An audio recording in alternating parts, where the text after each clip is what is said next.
Well, it seems each new day brings more bad news for the orange buffoon. And I want to get to a meltdown that he had on Truth Social over his best friend Jeffrey Epstein's emails being released yesterday. I'm going to save that to the end, but I've got a lot of other stories I want to get to. So you're going to want to stick around for this whole episode. I want to begin with some news about the name change. You know, we changed the name of the Department of Defense to the Department of War.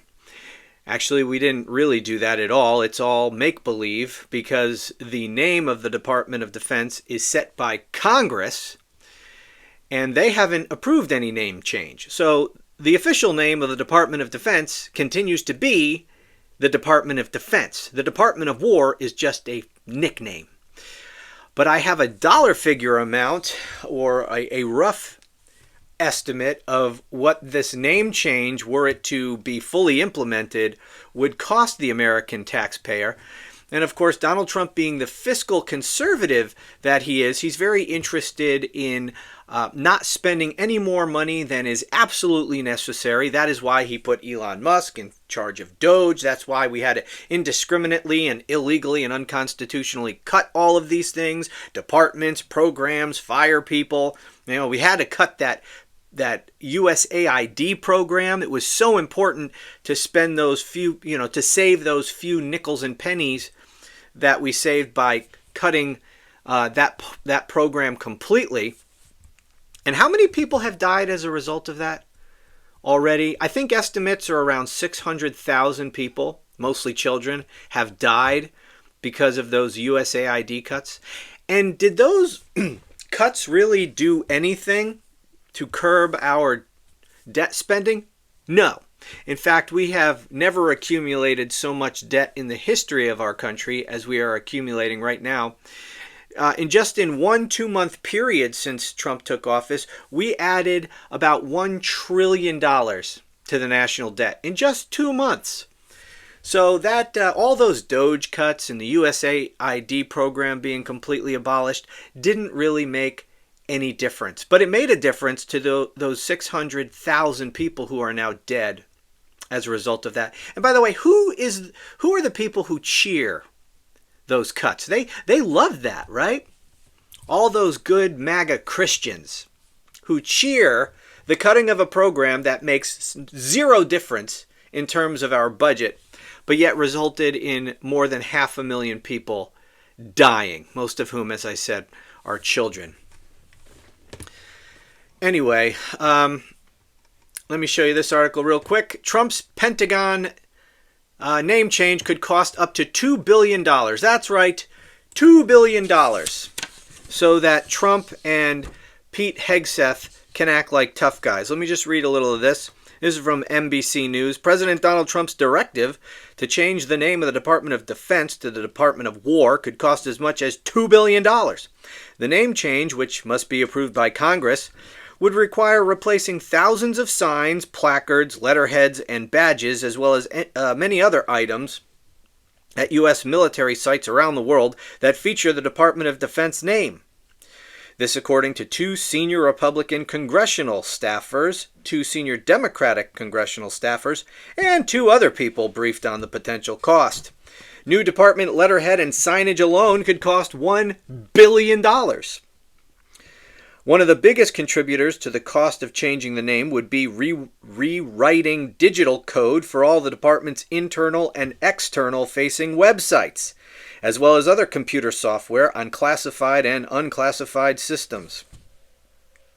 Chief Pentagon spokesman Sean Parnell said a final cost estimate for changing the name has not been set. Quote, "The Department of War is aggressively implementing the name change directed by President Trump and is making the name permanent." Well, no, you're not, jackass. You are not making the name permanent. It's a nickname. And when a new president takes office, God willing, that will be a Democrat in January 2029, the name will be restored back to what it actually is, the Department of Defense. All your little Department of War signs are going to be taken down. And this, This is so outrageous because we know this is going to happen. It's not going to remain the Department of War. So all this money and this Sean Parnell guy says the Department of War is aggressively implementing the name change directed by President Trump and is making the name permanent. So are they just going to go ahead with all of these changes? $2 billion worth of changes based on the illegal order of Donald Trump? Because if so, and we spend $2 billion to change the name to the Department of War, we're going to have to spend, I guess, another $2 billion changing it back. Right? We're not keeping the Department of War unless Congress officially changes the name, and I seriously doubt that's going to happen. Trump isn't even pushing it. And that's the thing about this guy. And it's also why he's so fucking stupid. He doesn't even try to get these things done through Congress. You control both houses of Congress. If you really, really wanted to expend some political capital to change the name officially to the Department of War, he could probably do it. But he's not even trying. And so there's nothing permanent about this. It's going to be changed right back. And Trump does this on virtually every issue. He has done... What major legislation has he passed? That big, beautiful piece of crap bill, yeah, which was largely a spending bill. He hasn't actually accomplished a whole hell of a lot. I mean, he's beefed up ICE to make it into his own personal military. I mean, he's done a whole lot of bad stuff, for sure. But he hasn't fundamentally changed anything legally. And while he's doing a great deal of damage, he isn't doing that damage pursuant to any laws that have been passed by Congress. They're all been done through executive order. Every damn one of which can be undone, can be completely reversed on day one of the next president's term with one executive order. The next president can issue one executive order overturning every single Trump executive order. And everything he will have done from a policy perspective will be completely wiped away, since he did nothing through Congress. And he's got 1 year left. Because if things keep going this way, he's definitely going to lose the House, and he may lose both houses of Congress. If he even just loses the House, he's not getting any legislation done. So nothing that he has done or would or may want to do in the future will be made permanent through legislation. He will have to do it all by executive order, most of which will be illegal, and all of which hopefully will be undone on January 20th of 2029. So this is just how stupid he is. Now, a lot of the damage that he has done to actual people's lives, that won't be easily undone, and some of it cannot be undone. But in terms of the policies that he has implemented, those can all be undone. Because he's done everything through executive order, and this Pentagon name change is going to be no different. Okay, so got that story. The next is, ever hear of a guy named Jonathan Braun? Well, apparently he is a drug dealer who Trump pardoned in his first term. Here he is with Donald Trump there. Let me read a little of this. A Long Island drug dealer sprung from prison by President Trump. Did I just say Trump? Okay, I'll go with that. President Trump has now been convicted of sexually abusing his kid's nanny and threatening a congregant at his synagogue. Jonathan Braun, 41, landed a 27-month sentence in Brooklyn federal court on Monday for violating the terms of his 2021 presidential pardon with fresh crimes. The Nassau County convict entered the bedroom of his children's live-in nanny, put her in a headlock, and groped her breasts while he masturbated. Wow. Braun's victim, who dialed into Monday's sentencing hearing by phone, asked prosecutors to read her victim impact statement. Whoa, what's going on here? All right. Her disturbing assault was just one of a string of violent incidents Braun has been accused of since his release in the final days of Trump's first term in the White House after serving 3 years of his 10-year sentence. Now, what's interesting about this guy is that he was a drug dealer. Now, Donald Trump wants to make drug dealing a capital crime. He has said many times he wants the death penalty for drug dealers, which is I guess at the heart of his policy of blowing up boats in the Caribbean. Those people aren't getting any due process. He's just murdering them. Why? Because he says they're drug dealers. And that should carry the death penalty. So if this guy, who the article, I'm not going to read the whole article, but it goes on to explain how this guy was smuggling drugs across the border from Canada. He's a drug smuggler. Just like the people he's blowing up in the Caribbean. But he's not brown. So that might be the difference. Braun is not brown. If he had been, I don't know if he would have gotten this pardon. Maybe he would have blown him up. I'm not sure. But I wonder how he got this pardon. I mean, what could he have given Donald Trump that would make Donald Trump pardon him? What could he give in exchange for his pardon? Perhaps a weekend with his wife? I don't know. I'm assuming this is her here. I don't really know. Maybe that's not his wife, but if it is, that might explain it. This is maybe an indecent proposal pardon. By the way, where is Trump's hand? Not exactly sure.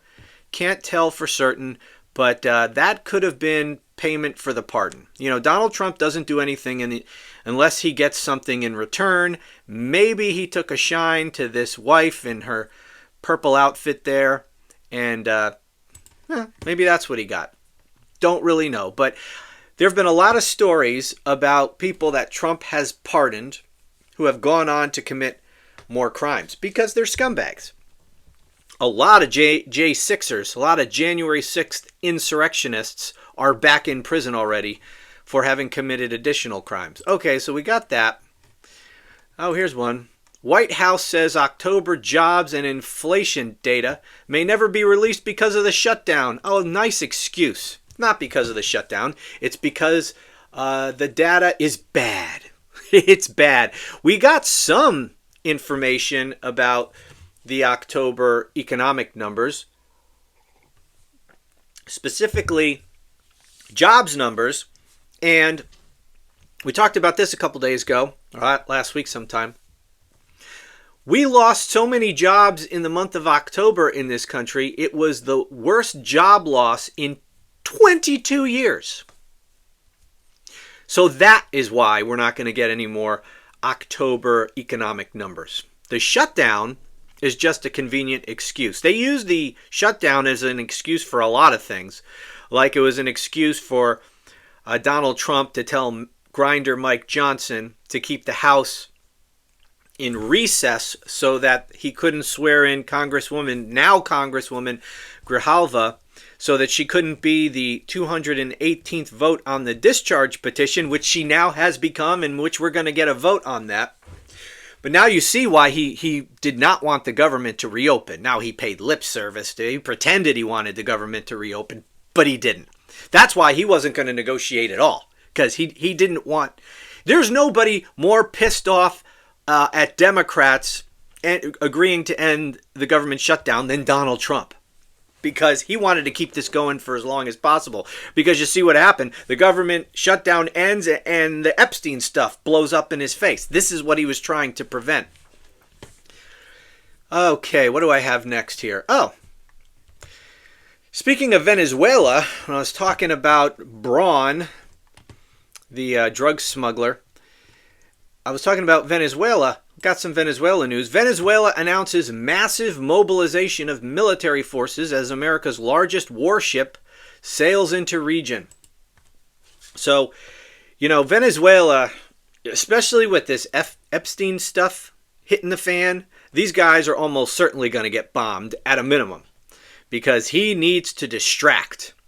And that's the whole reason he was sending military assets into the region. This was always the plan, but he might have to speed up the timetable a little bit, given that these emails have dropped. But this story is about how Venezuela they're gearing up. They're gearing up for battle.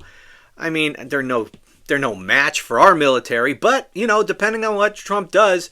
Look, if Trump really wants regime change, putting aside for the fact the fact that this would all be flagrantly illegal and unconstitutional, and should, if this were a healthy republic, result in his impeachment and removal from office. Putting that aside for a moment, regime change. You can't. If Maduro was going to try to stay in power, you're not going to dislodge him from power just by dropping some bombs or, sending some missiles over. That's not going to do it. You can't bomb a regime change into existence. Now, if Maduro's going to get scared and dropping a few bombs will make him scared and flee to try to save his life, I mean, that's what I think they're hoping to do if their plan is regime change by dropping bombs and shooting missiles off. But if Maduro is insistent on staying, and he's digging himself in, and he's putting his military assets into position to defend against an American invasion, well then you're going to have to put boots on the ground. You're going to have American soldiers on the ground in Venezuela to go get him and drag him out of there, or Osama bin Laden his ass or something. Okay, you can't accomplish this from the air. And the fact that this idiot has been telegraphing what we're doing and building this up for as long as he has, he's giving these people time to really dig in and prepare for an invasion. And if we do that, if we do engage in a ground invasion, that could go very badly. We don't really have a great track record of that. So that's going on. Here's some more good economic news. Foreclosures surge 20% as Americans struggle to pay mortgages and fears of 2008-style crash soar. By the way, you'll notice all these friggin' ads. I have an ad blocker. And on most websites, it seems to do pretty well. But there are certain websites where I don't know why. It's just not effective. And I get bombarded with these friggin' ads, just so you know. That said, if there are any ad blockers that you would recommend, so you don't have to see these damn ads when I share the screen with you, that would be nice, because I hate these friggin' things. Okay, moving on. I saw this Twitter post, which I'll share with you in a second, from Miles Taylor.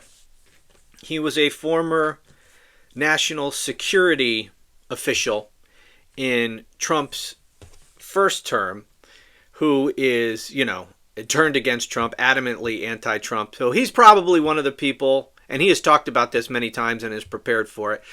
He is probably one of the people who will end up being indicted by Donald Trump for some bullshit made-up crime. Anyway, he posted a tweet this morning on Twitter.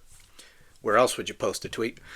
About this meeting, this emergency meeting that was had in the White House yesterday in reaction to the Epstein emails. Here's what he wrote. News: the White House held Epstein crisis meetings yesterday in the building's most secure facility, the Situation Room. Trump said there's nothing to hide, but I'll tell you from experience, the only reason you hold sit-room meetings is when there is something to hide. So, yeah, they're in full-on panic here. Absolute meltdown, crisis mode, panic. This is, again, why they wanted the government to remain shut down, perhaps indefinitely. Trump never wanted the government to open again. He needs something to keep the Epstein issue away from him. And it's all over his ass now. And so they're panicked. Here's some good news. We got a new poll from the AP about Donald Trump's job approval. Now, the last poll I reported on from last week was the NBC News poll. And there were some others I talked about. But the NBC News poll specifically had Trump at 37% approval. Pretty shitty, right? Is that just an outlier, you may ask? Well, not according to AP. They have Donald Trump at 36% approval. 36% approve, 62% disapprove. That is really, really bad, which is contributing to his panic. And why don't we end this video talking about the subject of his panic, which is his best friend Jeffrey Epstein and these emails that came out. He posted a couple of tweets, or Truth Social posts, whatever the freak you call a Truth Social post. A lie? Yeah, because that's what they are on Truth Social. They're a bunch of lies. Because it's all a bunch of fucking MAGAs over there. Anyway, here's what he posted on Truth Social. The Democrats are trying to bring up the Jeffrey Epstein hoax again because they'll do anything at all to deflect on how badly they've done on the shutdown and so many other subjects. Only a very bad or stupid Republican would fall into that trap. The Democrats cost our country $1.5 trillion with their recent antics of viciously closing our country, while at the same time putting many at risk. And they should pay a fair price. There should be no deflections to Epstein or anything else. And any Republicans involved should be focused only on opening up our country and fixing the massive damage caused by the Democrats. So that was the first one he posted. Then he followed it up half hour later. Half hour later, he said, no, I got to go back and say some more. But this one is shorter. He said, he comes back a half hour later.